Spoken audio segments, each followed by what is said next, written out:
Graça e paz da parte do nosso Senhor Jesus Cristo. Que Deus abençoe a vocês, né? Que tem nos ajudado nesse trabalho aí de mensagem profética para a sua vida. Então vamos trazer mais uma mensagem hoje, lembrando sempre que essas mensagens que estamos pregando, ela está dentro do livro Uma Vida com Propósito, do autor do livro Rick Warren. Então, se você não tem o livro, está aqui, né, a capa do livro. É só você ir lá numa banca de livros evangélicos, por preferência, mas pode também ir para o Mercado Livre e outros mais recursos na internet. Você pode entrar lá, colocar o nome do livro, você vai ver e comprar eles, tá bom? É muito bom ler esse livro. Eu não falo do livro inteiramente, das passagens, dos pontos inteiramente, porque não temos tempo para isso. Mas o que eu passo aqui é apenas uma lembrança do que o livro, ele na verdade está nos ensinando. Vamos lá? Estamos na segunda semana, né, do nosso trabalho aqui, e hoje estamos com a segunda semana que também começa os propósitos. E o primeiro propósito, estamos no primeiro propósito, que é: você foi planejado para agradar a Deus, ok? E hoje o tema dessa mensagem é tornando-se amigo de Deus. Vamos para o nosso versículo bíblico. Diz assim: como tivemos restaurada a nossa amizade com Deus pela morte de seu Filho, enquanto éramos seus inimigos, certamente seremos libertos da punição eterna por meio da sua vida. Romanos capítulo 5, versículo 10, você pode verificar lá. O que o tema de hoje quer dizer é que Deus quer ser seu amigo. Tudo que Deus ele deseja, né, é uma amizade profunda conosco. É tanto que existe uma palavra no grego chamada koinonia, e essa palavra é comunhão, que é uma intimidade profunda, uma vida comum com a pessoa que a qual temos afinidade. E Deus quer isso com a gente. Vamos lá? No Éden, o relacionamento ideal de Deus para conosco, Adão e Eva desfrutavam de uma amizade íntima com Deus. Não existiam rituais, cerimônias e nem religião. Apenas um simples, carinhoso relacionamento entre Deus e as pessoas que Ele criou.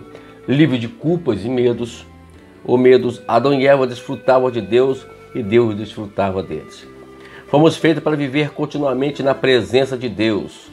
Mas após a queda, aquele relacionamento ideal foi perdido. Somente umas poucas pessoas do Antigo Testamento tiveram o privilégio de uma amizade com Deus. Por exemplo, Moisés e Abraão foram chamados amigos de Deus. Davi foi chamado homem segundo o coração de Deus. Jó, Enoque, Noé eram amigos íntimos de Deus. Entretanto, medo de Deus, não amizade, eram comuns no Antigo Testamento. Eles tinham medo de Deus, porque na ideia que eles tinham de Deus, que Deus era um Deus, um ser furioso, que poderia matá-los, que poderia exterminá-los. Então é essa a ideia. Mas esses homens aqui mostraram que Deus não é esse Deus que a qual tantos eles achavam que eram. Em Jesus mudou a situação. Quando pagou nossos pecados na cruz, o véu do templo, que simbolizava a nossa separação de Deus, ele foi rasgado de cima para baixo, indicando que o acesso direto de Deus estava novamente disponível. Aí temos uma passagem bíblica também em Romanos 5,11, que é a sequência que nós lemos inicialmente, diz o seguinte: podemos agora exultar em nosso maravilhoso novo relacionamento com Deus. Tudo por causa do nosso Senhor Jesus Cristo. Fez por nós, tornando-nos amigos de Deus. Então, Jesus hoje é nosso amigo. E esse relacionamento, ele é íntimo. Ele é um relacionamento de confiança, né, que precisamos ter com Ele. Porque o que Deus ele deseja é isso, que nós confiamos nele. Ele quer falar com a gente. Ele quer falar com a gente. Ele quer se relacionar com a gente. Olha o que Jesus falou sobre isso lá em João capítulo 15, versículo 15. É interessante. Já não vos chamo servos, porque o servo não sabe o que o seu senhor faz. Em vez disso, eu os tenho chamado amigos, porque tudo que ouvi de meu Pai, eu lhes tornei conhecido. O prazer dele é passar, porque a amizade, esses relacionamentos sempre vai trazer essa confiança. Uma coisa que me chama a atenção é sobre isso. Será que nós estamos despertando a Deus essa confiança? Será que nós estamos sendo recíproco daquilo que Deus tem feito por nós, o que Deus quer de nós? Vamos lá? Agora, existem 6 segredos para uma amizade com Deus. Como é que vamos fazer isso? Como é que vamos ser amigo de Deus, né? Como é que vamos fazer? O que pode, o que significa? Qual que caracteriza essa amizade que nós temos com Deus? Vamos aqui? Vamos falar de 2 hoje e amanhã falaremos sobre os 4, né? Hoje vamos falar somente sobre 2. O primeiro é, para podermos tornar amigo de Deus, precisamos conversar com Ele constantemente. Você conversa com Deus, né? Conversa com Deus. Existe uma coisa chamada devoção, que é preciso que nós tenhamos também. É claro que a conversa com Deus tem que ser contínua, tem que ser contínua. Eu, por exemplo, quando eu estou no meu trabalho, estou fazendo minhas tarefas, eu trabalho sozinho, então a gente aproveita e conversa com Ele. Eu não fico sozinho entre aspas, né? Porque a gente não tem um humano perto de mim, mas tem um Deus poderoso que a gente conversa com Ele todos os momentos ali.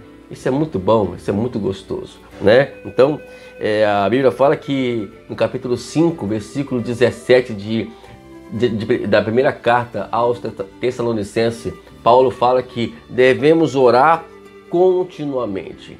Em outras versões fala orar sem cessar, né? Isso que significa que precisamos sempre estar conversando com Deus, seja comprando, trabalhando ou fazendo qualquer tarefa diária da sua vida. Precisamos estar sempre conversando com o nosso Deus.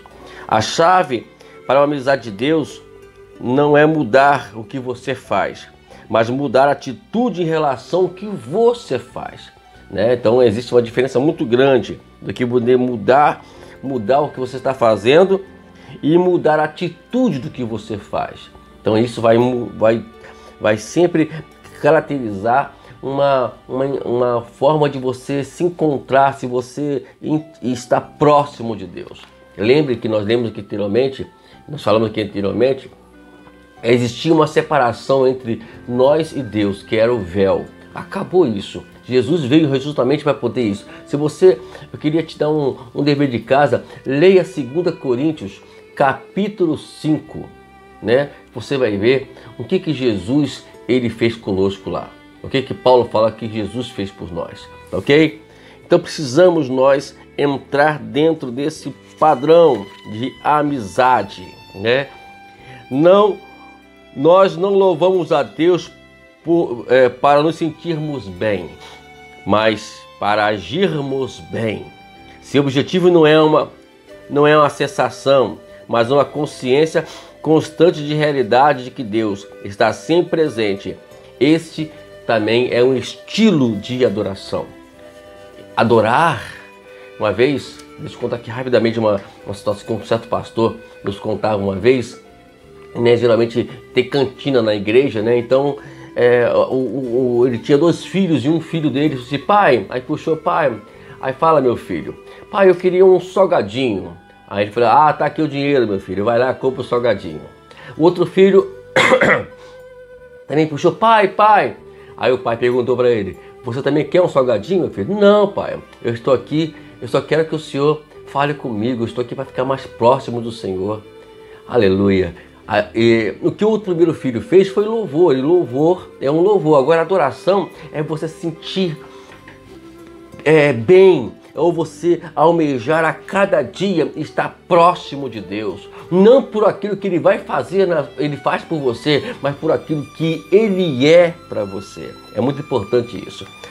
A segunda coisa O segundo segredo para nós podermos tornar amigo de Deus é através da meditação contínua. Queridos, nós precisamos meditar Deus, pensar em um Deus 24 horas, 24 horas. A segunda forma de estabelecer amizade com Deus é pensar em sua palavra durante o dia todo. E isso chama de meditação, e a Bíblia nos exorta repetidamente a meditar sobre quem Deus é, o que Ele fez, o que Ele disse. É impossível ser amigo de Deus deixando de lado o conhecimento do que Ele diz. Você não pode amar a Deus a não ser que o conheça. E não pode conhecê-lo sem a sua palavra. A Bíblia diz que Deus se manifestava a Samuel pela palavra do Senhor. E ainda hoje utiliza o mesmo método. Poderíamos imaginar muitas coisas, mas Deus trabalha com a sua palavra. Por isso temos que meditar nela. Estar sempre voltado para ela. O problema é que hoje as pessoas não querem saber de Bíblia, querem saber de isso, querem saber daquilo, mas a Bíblia mesmo, a palavra de Deus mesmo, ela tem que deixá-la de lado. Lê em pouco, medita-se em pouco, e quando está na igreja, dá uma bebeção de água, uma vontade no banheiro que só dá naquela hora, infelizmente, Quando você mantém pensamento repetidamente sobre o problema, isso chama de preocupação. Quando você se mantém pensando repetidamente na palavra de Deus, isso chama meditação. Se você sabe se preocupar, já sabe meditar. Basta que você desvie a sua atenção dos seus problemas para os versículos bíblicos. Quanto mais você meditar na palavra, menos serão as suas preocupações. É fácil você meditar. Quando você vai na igreja, precisa você parar para ouvir a palavra de Deus, para ouvir o ensinamento da palavra do Senhor, tá ok?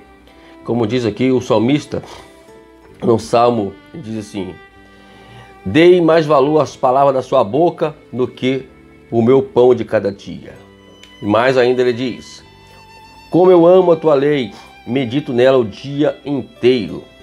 Aí outra passagem diz: eles serão constantemente meus pensamentos, não consigo parar de pensar nelas.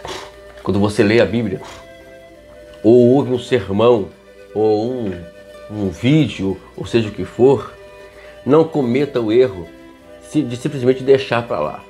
Ao contrário, segue em frente. Desenvolva a prática de ficar revisando a verdade em sua mente, pensando continuamente sobre ela. Quanto mais tempo você repassar o que Deus disse, mais compreenderá o segredo desta vida que muitas pessoas deixam escapar. A Bíblia diz: o Senhor é amigo chegado de quem respeita e lhe obedece. A essas pessoas ele revela os segredos dos seus planos. Aleluia. Que nós possamos pensar um pouquinho sobre isso. Primeiramente, você ter um hábito de conversar com Deus. Segundamente, você você meditar na sua palavra. E essa meditação será uma meditação contínua. Tá bom? Amanhã estaremos novamente aqui para poder falar sobre os 4 segredos ainda, como tornar amigo de Deus. Deus te abençoe, deixa o lembrete, o céu é o nosso limite, e que assim Deus te abençoe profundamente.